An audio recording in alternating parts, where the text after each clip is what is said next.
Welcome to the deep dive. Yeah.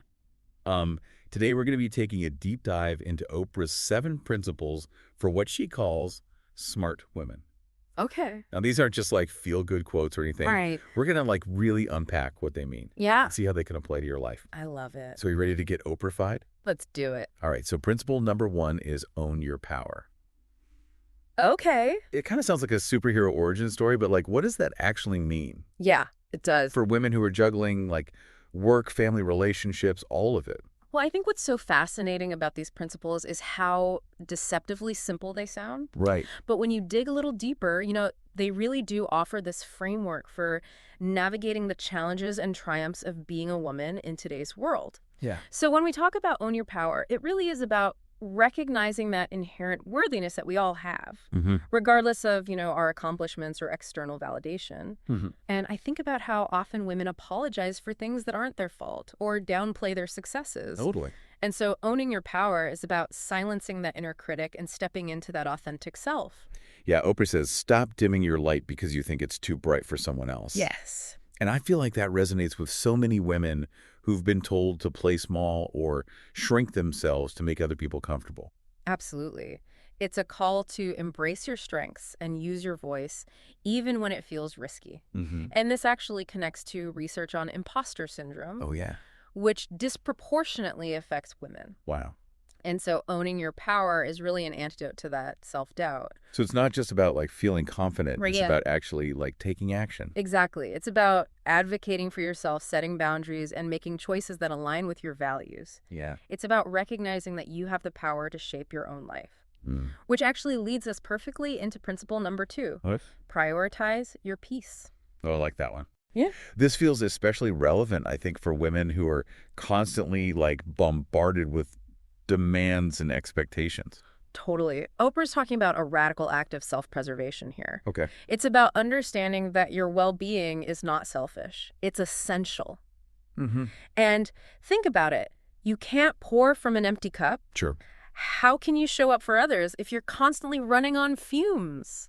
Right. Yeah. Yeah. Oprah says boundaries are not about keeping people out. They're about keeping you whole. Yes. But like setting boundaries can be tough. Oh, for sure. Especially when you're conditioned to be like the nice one or the one who always says yes. It's definitely a muscle that you have to build. Yeah. And I always encourage people to start small. Okay. Maybe it's saying no to an extra commitment or setting aside time for yourself each day, even if it's just for 15 minutes. It's about recognizing what drains your energy and making conscious choices to protect your peace. It's so often like women put everyone else's needs before their own. Right? It's almost like we're programmed to do that.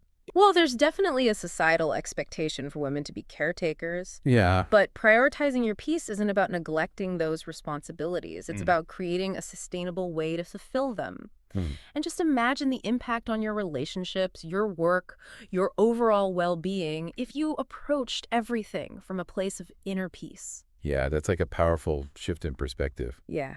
All right, so are we ready for principle number 3? I think so. Okay, it's keep learning. Ooh, I love this one. Yeah, this one speaks to me Me too. because I am a big believer in lifelong learning. It's about cultivating a beginner's mind. Okay. That childlike curiosity that drives us to explore and expand our understanding of the world. Yeah.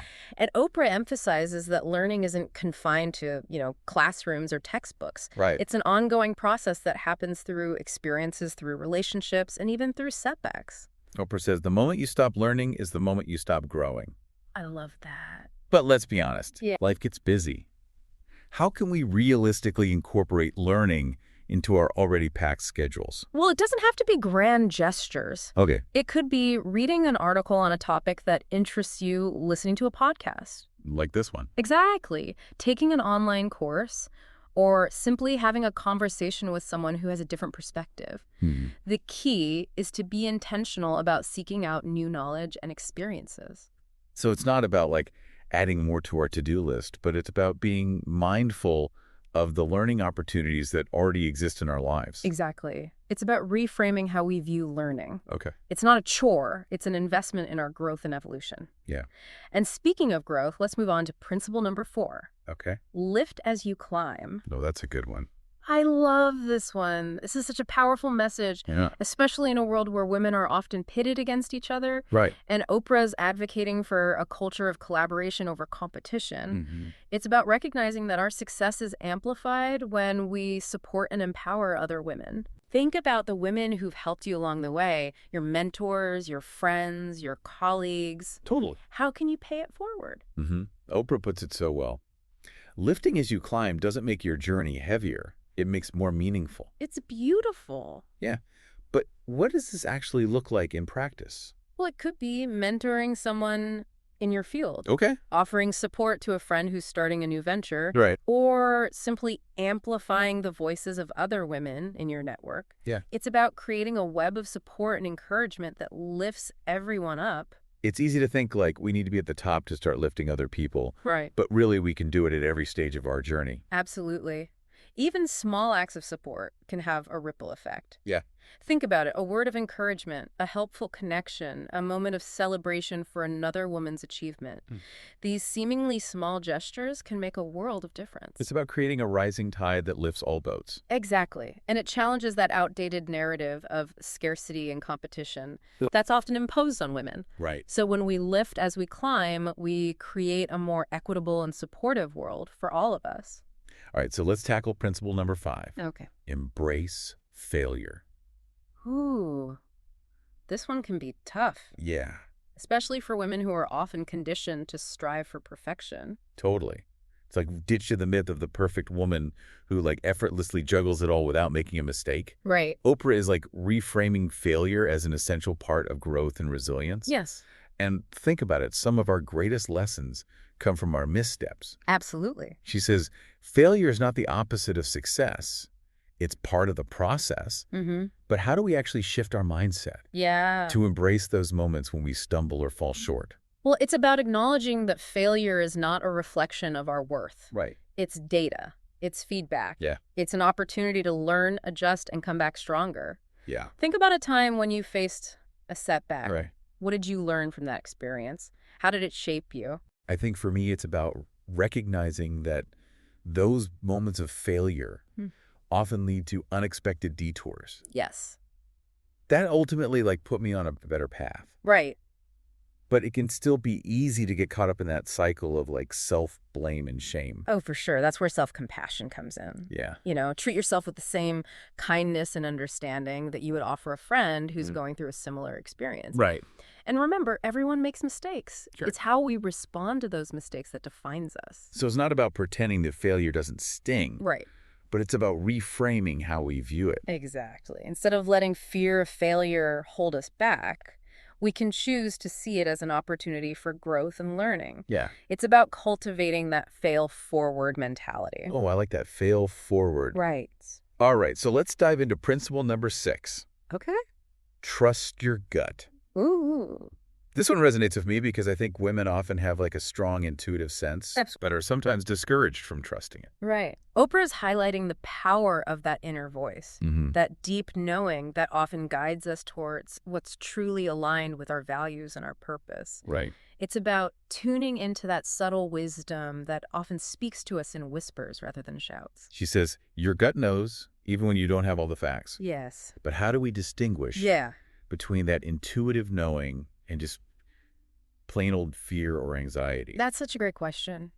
Intuition is often described as a calm, clear, and steady voice. Okay. It's not driven by panic or worry. Right. It's a knowing that arises from a place of deep inner wisdom. So it's not about making like impulsive decisions, but about cultivating a deeper connection with ourselves. Exactly. And it might involve practices like meditation journaling, spending time in nature, anything that helps you quiet the mental chatter Yeah. and tune in to that inner knowing. Right.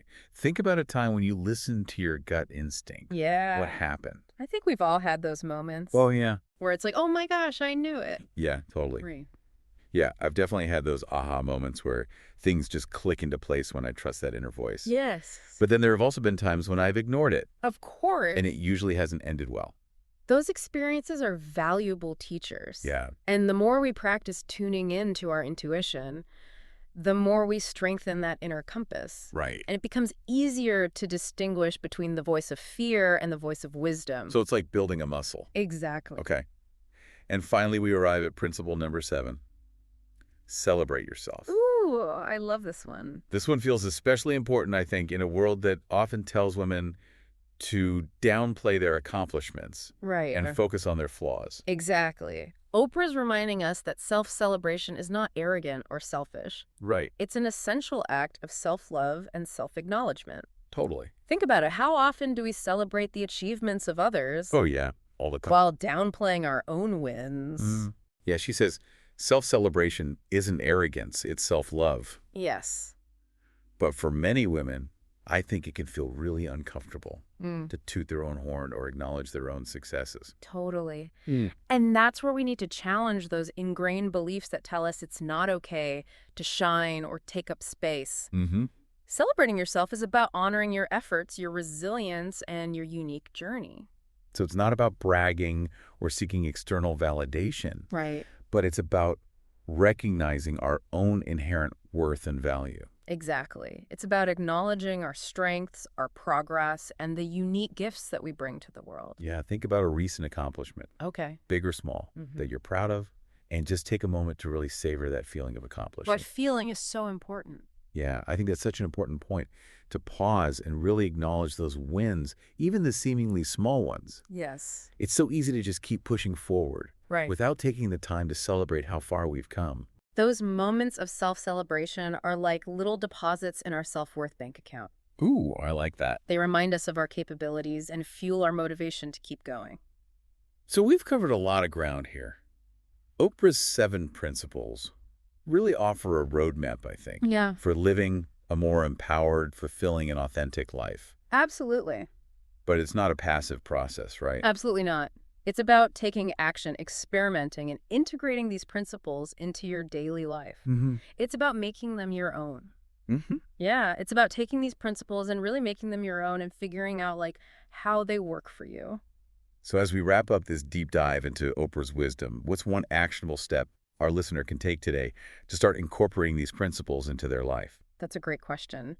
I would encourage our listener to choose one principle that particularly resonates with them and really commit to putting it into practice this week. Okay. Whether it's setting a boundary, prioritizing their peace, or celebrating a small victory, taking action is what transforms knowledge into wisdom. I love that. And remember, you don't have to do it all at once. Right. Start small, be consistent, and trust the process. Oprah's words offer a powerful framework for living a more intentional and fulfilling life. The key is to make them your own, to find what resonates with you, and to integrate these principles into your daily life. Thank you for joining us on this deep dive into Oprah's wisdom. We hope you found it insightful and inspiring. Be sure to check out other episodes of the deep dive for more insightful explorations tailored to your individual interests. And remember, the journey to your best self is ongoing, so keep learning. Keep growing and keep shining your light. It really is. And it's about, taking those little steps, those baby steps. Yeah. I think we often get overwhelmed because we think we have to do it all. Totally. Right? But it's about progress, not perfection. Yeah. And like you said, it's making it your own. Exactly. Like, we're not all Oprah. No. We can take her wisdom and apply it in the way that works for us in our lives. Right. And I think that's the beauty of these principles is that they're so universal. They can really be adapted to anyone's individual circumstances. That's so true. Well, thank you so much for taking this deep dive with us. Oh, of course. This was so fun. I always love chatting with you, and I learned so much from you. Me too. And I hope our listeners out there learned a lot from you too. I hope so. So until next time, keep on learning, growing, and shining your light. Yes, and remember, you are powerful, you are worthy, and you are capable of amazing things.